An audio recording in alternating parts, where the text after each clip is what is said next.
마태복음 15장 21절부터 28절까지 내용을 제가 읽어보겠습니다. 예수께서 거기서 나가사 두로와 시돈 지방으로 들어가시니 가나안 여자 하나가 그 지경에서 나와 소리질러 이르되 주 다윗의 자손이여 나를 불쌍히 여기소서. 내 딸이 흉악하게 귀신 들렸나이다. 예수는 한 말씀도 대답하지 아니하시니 제자들이 와서 청하여 말하되 그 여자가 우리 뒤에서 소리를 지르오니 그를 보내소서. 예수께서 대답하여 이르시되 나는 이스라엘 집의 잃어버린 양 외에는 다른 데로 보내심을 받지 아니하였노라 하시니 여자가 와서 예수께 절하며 이르되 주여 저를 도우소서. 대답하여 이르시되 자녀의 떡을 취하여 개들에게 던짐이 마땅하지 아니하니라. 여자가 이르되 주여 올소이다마는 개들도 제 주인의 상에서 떨어지는 부스러기를 먹나이다 하니 이에 예수께서 대답하여 이르시되 여자여 내 믿음이 크도다. 내 소원대로 되리라 하시니 그때로부터 그의 딸이 나으니라. 아멘. 내용을 살펴보겠습니다. 예수께서 거기서 나가사 두로와 시돈 지방으로 들어가시니 두로와 시돈이 이스라엘 북부에 있는 지방입니다. 구약시대는 이스라엘에 적절한 항구가 없었기 때문에 두로와 시돈 지방의 항구를 많이 이용했었습니다. 그래서 두로와 시돈 지방은 상업적으로 많이 발달한 곳이고, 그리고 과거에는 돈을 제일 많이 버는 방법 중에 하나가 다소 위험하지만 해상무역을 하는 것이었습니다. 솔로몬도 다 해상무역을 통해서 그 부를 쌓았다고 해도 과언이 아닙니다. 근데 이 해상무역 때문에 이 지역 자체가 부해지고 동시에 우리가 구약 성경에서 볼 수 있듯이 두로나 시돈 지방이 대단히 하나님 앞에 완악한 그런 지역이었습니다. 특별히 두로 왕은 그 성경에는 사단으로 비견될 만큼 교만한 그런 어떤 하나님의 심판의 메시지를 받기도 했습니다. 이러한 지역에서 일어난 사건입니다. 그러한 지역의 사람이고, 가나안 여자 하나가 그 지경에서 나와 소리를 질러 이르되 주 다윗의 자손이여 나를 불쌍히 여기소서. 내 딸이 흉악하게 귀신 들렸나이다. 마태는 이 여자가 가나안 여인이다 이렇게 얘기하고 있는데 마가복음에는 수로보니게 여인이라고 이렇게 얘기합니다. 뭐 같은 말이긴 한데, 가나안은 사실 이미 잊혀진 과거의 역사일 수도 있거든요. 이스라엘 백성들이 들어간 땅이 가나안이었고, 이 가나안이 이스라엘 땅이 되었고, 특별히 가나안은 언뜻 생각하면 하나님의 대적으로서 진멸받아 마땅한 그런 존재들이었죠. 마태가 이 가나안 여자라고 이제 표현할 때 이스라엘 백성들 입장에서는 마땅히 하나님의 그 긍휼을 입을 수 없는 존재로 금방 머릿속에 딱 떠오르겠죠. 가나안 여인, 수로보니게 여인, 전혀 다른 느낌의 호칭일 수 있습니다. 가나안 여인 하나가 그 지경에서 나와 소리를 질러 이르되, 다급함이죠. 절박함이고. 근데 다급함과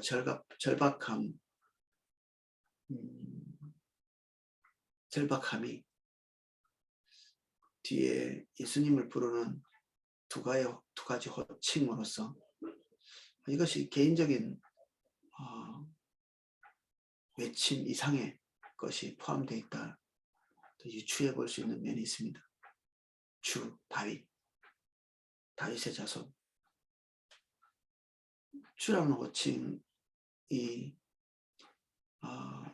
그냥 그 어떤 여성이 자기보다 높은 위치에 있는 사람에게 부를 수 있는 호칭이기도 하지만 또 그야말로 로드, 주인이라는 뜻이기도 하고, 이거는 뭐 여러 가지 생각해 볼 여지가 있지만 뒤에 따라오는 다윗의 자손이라고 하는 이런 호칭은 가나안 지방의 여인이 쉽게 쓸 수 있는 그런 단어는 아니라고 볼 수 있습니다.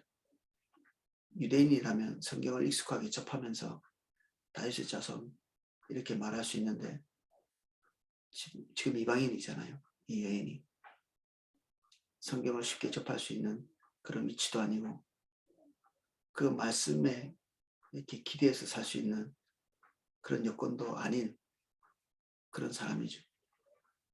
근데 다윗의 자손이라는 이 단어를 굳이 쓴 것은 여기에 예수님에 대한 이미지가 이 여인에게 메시아에 대한 그 그림이 이미 들어와 있는 것이죠. 그러한 이미지가 이스라엘 백성 안에서도 잘 없었던 예수님의 그 존재에 대한 인식. 어떻게 이런 것이 생겼을까? 다급하다고 예수님을 메시아로 인식할 수 있는 것은 아닌데 어떤 경로로든지 간에 이 여인이 예수님에 대한 그 본질적인 모습을 보거나 깨닫거나 한 것 같습니다. 나를 불쌍히 여기소서 내 딸이 흉악하게 귀신 들렸나이다. 이 흉악하게는 귀신의 상태를 말하는 것이 아니고요. 이 여인의 딸의 상태를 얘기하는 것입니다. 흉악한 귀신, 이게 아니라 귀신 들렸기 때문에 지금 대단히 나쁜 상태에 있다는 얘기죠. 귀신 들렸기 때문에.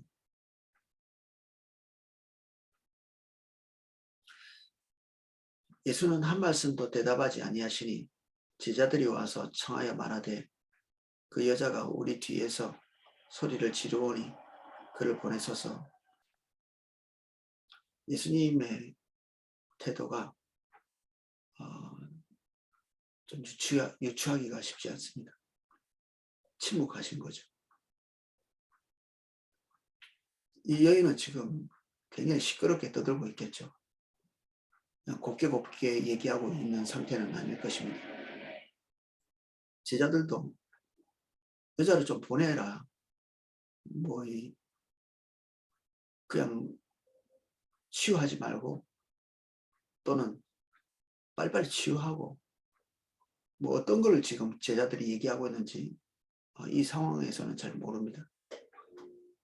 근데 분명한 거는 이 여인이 떠들고 있기 때문에 예수님이 그냥 미적미적하지 말고 빨리 이 여인을 좀 쫓아내라 이런 의미는 분명하거든요. 이 여인과 함께 있고 싶어 하지 않은 시끄럽고 또 귀찮게 하는 존재, 그리고 함께 있고 싶지 않은 제자들의 그 스케줄도 이 쉬운 스케줄은 아니죠. 3년 내내 예수님 따라다니면서 뭐 제대로 먹을 것도 없고 그리고 제대로 쉴 수 있는 그런 거처가 딱히 있는 것도 아니고 매일매일 가변적인 삶. 오늘은 여기서 오늘은 저기서. 예수님이 시장할 정도면 뭐 제자들도 부지기수로 우리 그 이삭을 비벼 먹다가 그 제자들이 그런 행동 때문에 바리새인들과 논쟁이 시작되는 그런 사건도 우리가 알고 있습니다. 적절한 환경이 보장되지 못한 상황에서 계속 다니고 있는데 그럴 때는 참 고단하죠. 고단한데 또 이 여인은 보편적인 여인은 아니잖아요. 집요하게 붙어서 자기 뜻을 관철하려고 하는 어떤 사람이 곱게 보이지는 않겠죠. 한 면에서는 이해가 되고 한 면에서는 예수님과는 다른, 이해가 된다고 해서 그 행동이 올바른 것은 아니거든요.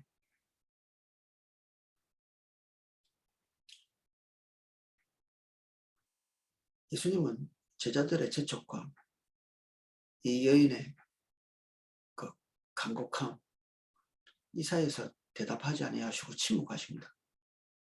도대체 뭘 생각하고 계신가 궁금하지 않으신가요? 저도 궁금해가지고 주석을 두 개나 찾아보면서, 근데 너무 많이 대답을 해놨어요. 1, 2, 3, 4. 사실 너무 많은 대답은 대답이 아니라고 할 수 있습니다. 누가 보더라도 이해할 수 있는 딱 하나의 대답만 있는 거죠. 그래서 이런저런 이야기들을 많이 했는데 마음에 깨끗함은 없고요. 우리는 성경에 정확하게 나와 있지 않은 상황을 유추할 때 그 성경 안에서 있는 내용들을 기반해서 약간 유추해 볼 수는 있는 것입니다. 약간. 이렇게 저렇게 이렇다 저렇다 하는 뭐 함부로 예측했다가 정말 하나님께서 원래 계획하고 의도하지 않은 것들이 또 진리 안으로 들어올 수가 있겠죠. 너무 많이 상상하면. 이 너무 많이 상상하는 것 때문에 우리는 중요한 오류에 빠지는 경우도 있습니다. 예수님의 이 침묵 뒤에 바로 대답하시는 대답이 이렇습니다. 예수께서 대답하시되 나는 이스라엘 집의 잃어버린 양 외에는 다른 데로 보내심을 받지 아니하였노라. 예수님의 소명이죠.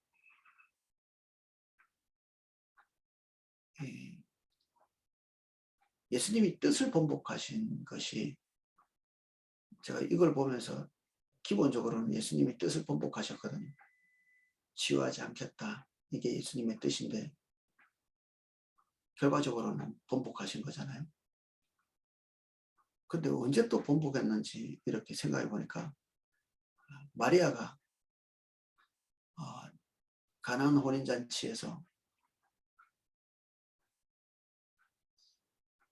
포도주가 떨어졌습니다. 마리아는 어떤 생각을 가지고 그런 얘기를 했는지 모르겠는데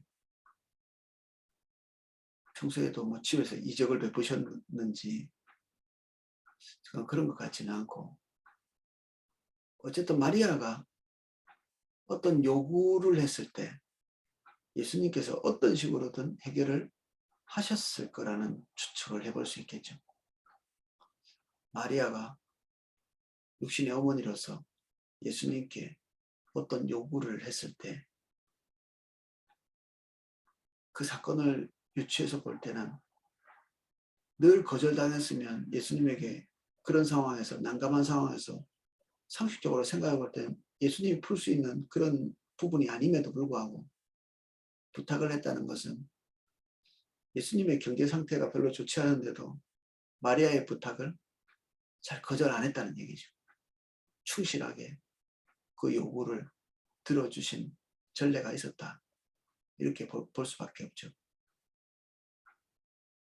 그때 예수님께서는 마리아에게 거절을 하시죠. 내 때가 아직 이르지 못했다. 이거는 아버지와 연관되어 있는 거죠. 연관. 하나님 아버지의 뜻이, 그리고 그분이 결정하신 때가 아니라고 이렇게 분별하신 거예요. 예수님께서. 지금 여기서는 이스라엘 집 바깥에 나가서 하나님의 그 긍휼을 베푸는 것이 적절한 조치가 아니다. 이렇게 생각하고 계신 거죠. 근데 그 뜻을 번복하시는, 예수님은 초질관 하시는 분이 아니신 것처럼 보입니다. 우리 동양의 미덕, 초질관, 한 번 뜻을 품고는 끝까지 변하지 않는, 우리는 미덕이라고 생각하는 미덕이 성경에는 대단히 악한 요소로 작용될 수도 있는 것 종종 봅니다. 초질관하는 사람들, 자기가 정한 뜻이라고 하면 생명을 걸고 그냥 그걸 지키는, 자기 뜻을 지키기 위해서 아무것도 수용하지 않는, 되게 악한 거죠. 초질관. 긍정적인 예도 있습니다. 긍정적인 예. 그 조상의 그 유업을, 그 유지를 받들기 위해서 포도주를 마시지 않았던, 하나님의 뜻을 번복하지 않기 위해서 이스라엘은 땅을 하나님의 것으로 여겼기 때문에 함부로 사고 팔고 하는 일을 좀 지양했었거든요. 완전히 없었던 것은 아니지만 가능하다면 그 혈족 내에 오고 가는, 너무너무 어렵더라도 팔았다가도 다시 사는. 근데 이 나봇이라고 하는 사람이 그런 원칙에 따라서 자기 지위가 월등히 높은 아합에게 땅을 팔지 않죠. 사실 그것 때문에 목숨을 잃었다고도 볼 수 있습니다. 성경에는 긍정적인 초질관도 있지만 자기 뜻을 관철하기 위해서 이것저것 무시하고 짓밟고 지나가는, 하나님의 뜻을 짓밟고 지나가는 그런 초질관도 무수히 많기 때문에 항상 우리가 도대체 뭘 하고 있는지를 의심할 필요가 있습니다. 우리 자신이 무엇을 생각하고 있는지, 또 지금 내가 하려는 것, 지금 하고 있는 것,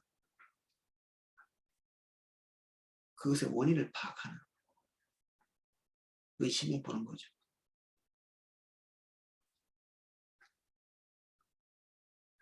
예수님은 어쨌든 초질관하는 모습이라기보다는 어떤 경우에는 뜻을 바꾸시는 그런 모습을 보이십니다. 여기에서 예수님께서 마음을 굳히고 말씀하십니다. 이 여인의 부탁을 듣지 않겠다고 말씀하시는 거죠. 나는 이스라엘의 집에 잃어버린 양, 이 양이 원래 잃어버려서는 안 되는 양인데 이스라엘 백성들을 얘기하는 거잖아요. 이들이 하나님을 떠난 거죠. 예수님은 그들을 되찾으러 오신 거죠. 그들을 되찾아오는 것이 아버지의 뜻이었고 예수님께서는 그 말씀, 그 의도대로 충실하게 사역을 하고 계십니다.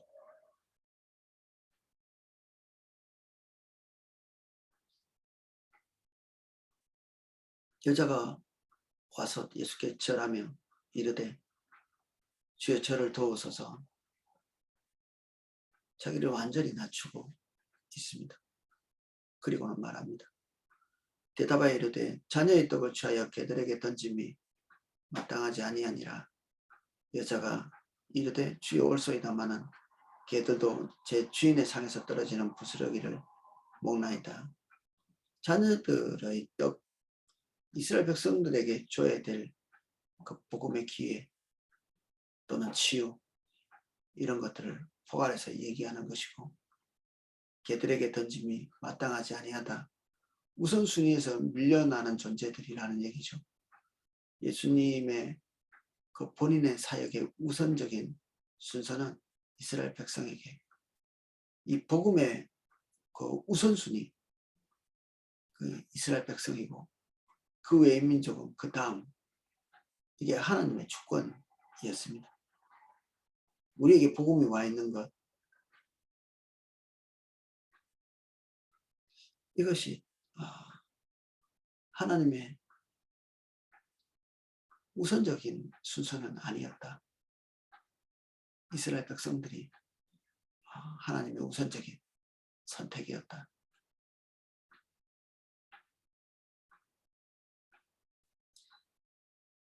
예수님의 의견에 대해서 부정하지 않고 수용하고 있습니다.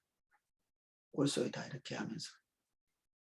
그런데 그 개들도 주인의 상에서 떨어지는 부스러기를 먹습니다. 이 은혜는 보편적인 피조물들도 수용할 수 있는 하나님의 큰 자비와 긍휼을 의지하고 있는 부탁이죠. 그 우선순위에 들어갈 수 있는 지위나 위치가 아니라는 것을 인정하면서 하나님의 크신 긍휼이 그 나머지 피조 세계에도 흘러갈 수 있지 않는가.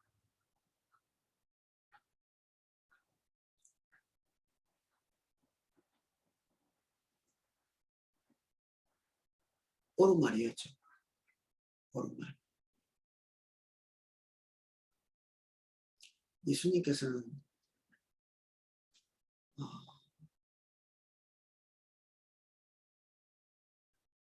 긍휼이 풍성하신 분이시죠. 소명과 긍휼, 이것이 예수님 안에서 잠깐의 침묵을 만들어냈다고 저는 유추가 됩니다. 얼마나 궁색한 상황인지를 알고 있고 치유하고 싶어 하시고, 예수님 본인의 소명, 이스라엘 백성에게 보냄받은 이 소명이 이 잠깐의 침묵으로 역사했다. 이 여인의 믿음을 시험해봤다. 그럼 시험에서 떨어지면 안 고치고, 이 여인이 믿음이 좋으면 고치고, 그런 식으로 우리가 이해할 수 있을까요? 성경에는 자기 믿음이 없음에도 불구하고 치유받은 예가 얼마든지 많습니다. 우리가 따지고 보면 여기 수로보니게 여인의 딸도 자기 믿음으로 구원받은 것이 아니잖아요. 중풍병자의 친구들이 데리고 온 그 중풍병자도 자기 믿음으로 구원받은 것이 아닙니다. 하나님의 긍휼이 또 다른 경로를 통해서도 오는 것이죠.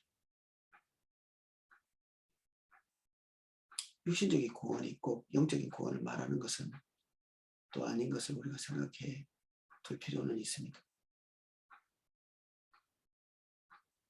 이 여인은 예수님에게 자기의 생각을 말하고 자기가 하나님의 크신 긍휼 앞에서 은혜를 얻기를 기대했습니다. 다소간의 모욕적인 것들이 있음에도 불구하고 그것에 대해서 마음을 일말의 그 어떤 휘말림도 없이 예수님께서 하신 말에 대해서 기분 나빠하는 것이 조금도 이렇게 보이지 않죠. 그냥 수용하고 있습니다. 모든 것들을.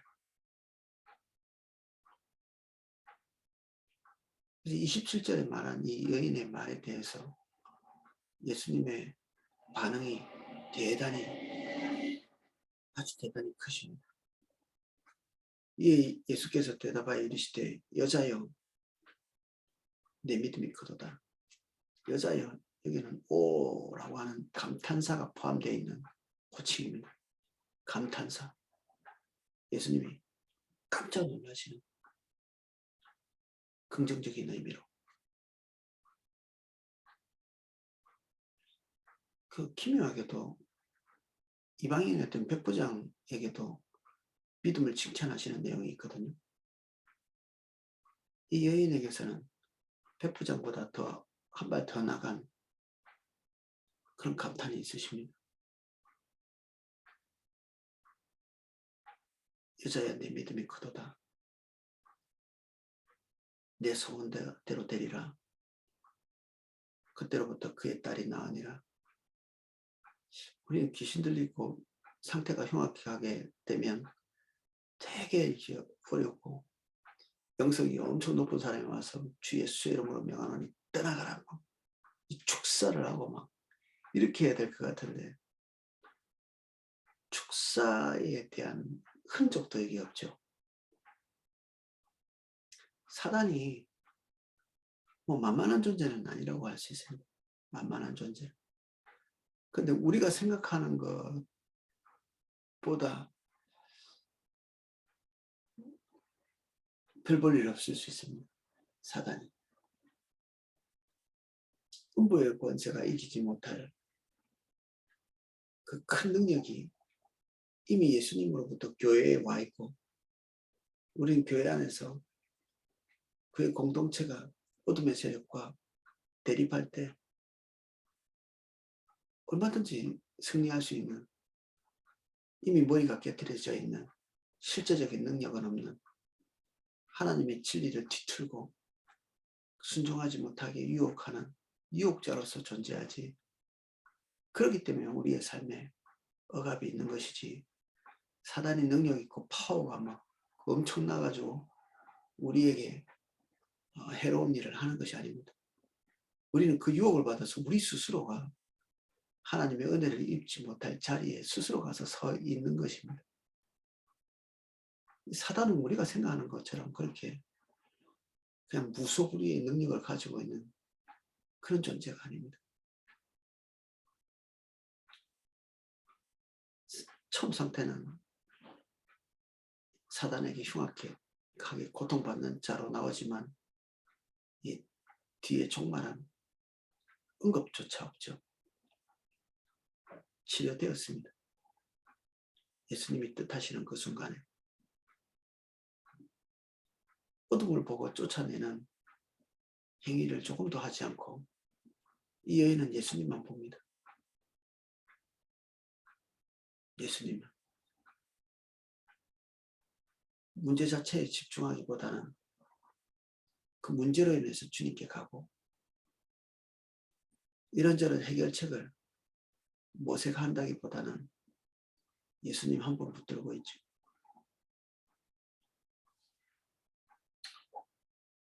이 본문을 통해서 우리가 이런저런 생각을 해볼 수 있습니다.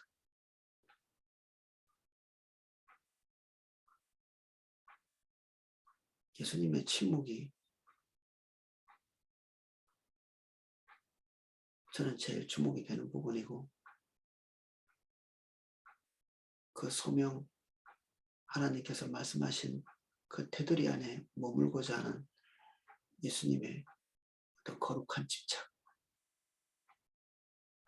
동시에 하나님의 성품을 예수님도 가지고 계셨기에 그 선 밖에 있는 자들의 처지도 긍휼히 여기시는 그 크신 긍휼, 둘 다 하나님으로부터 온 것이죠. 하나님의 성품이고, 이 속에서 갈등하고 고민하시고,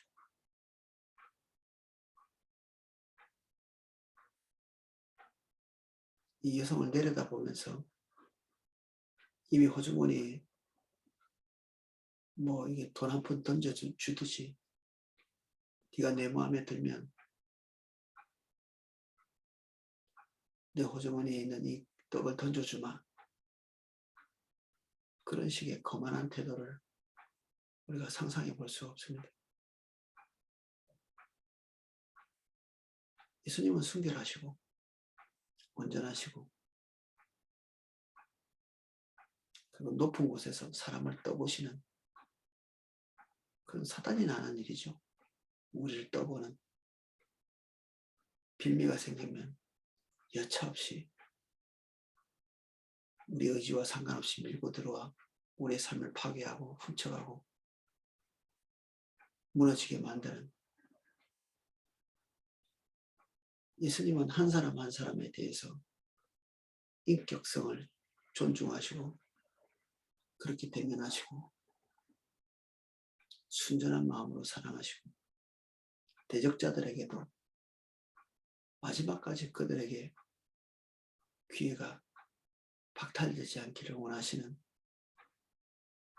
그 흔적들을 여러 군데서 볼 수 있습니다.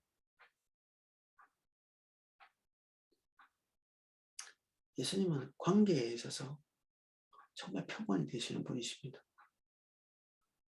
정결하고 깨끗하고 순전하고 모든 남자 모든 여자, 이방인과 유대인, 나이 많은 자,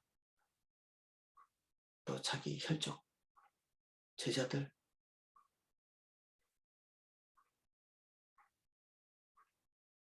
그에 비해서 우리는 너무 많은 편견, 그리고 편견이 편견인 줄도 모르고 그냥 우리가 가지고 있는 그 문화적 산물들을 그 성경적이다 이렇게 말하는 경우도 많습니다. 성경적이다. 그래서 우리가 가지고 있는 종교적인 확신들은 사실 전체가 다 의심받을 필요가 있죠.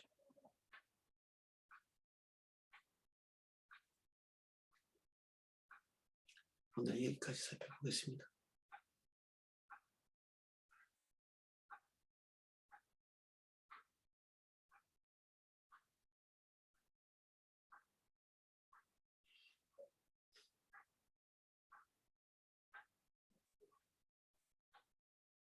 주님 우리 마음에 순결함 주십시오.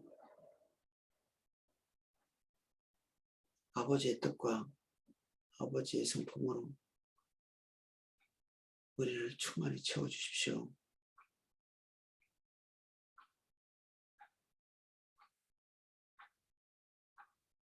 우리에게서 닥쳐오는 모든 사건과 모든 일을 주님께서 어떻게 풀기를 원하시는지 고민하고 하나님의 성품을 가지고 다시 그것을 재해석하는 예수님같이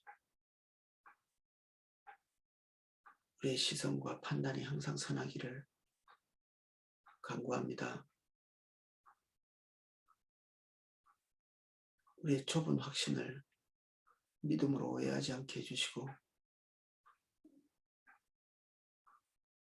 우리가 의심하지 않고 받아들인 많은 문화적 오해들, 환경으로 말미암아 의심하지 않고 받아들였던 모든 것들에 대해서도 주님의 뜻, 주님의 성품 안에서 다시 재해석해낼 수 있도록 은혜를 주옵소서. 새 분별력을 주십시오. 이러저러한 정보를 수집해서 판단한 그 판단을 기대지 않게 해주시고 오늘 하나님 우리에게 더럽지 않고 오염되지 않은 순결한 생각을 주십시오.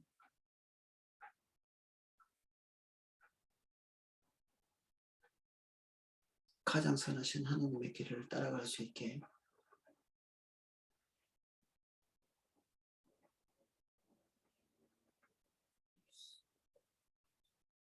사람들로부터 미디어로부터 우리가 재촉을 당합니다.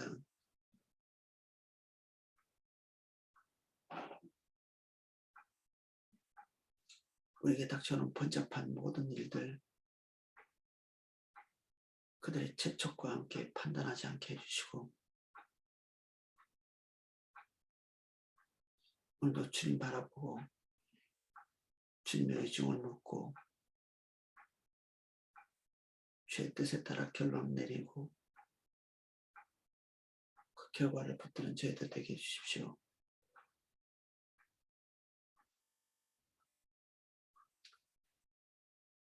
예수님 이름으로 기도하였습니다.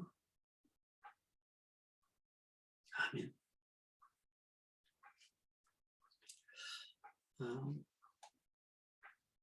자, 기도하실 수 있도록 음악을 방송해 드리겠습니다.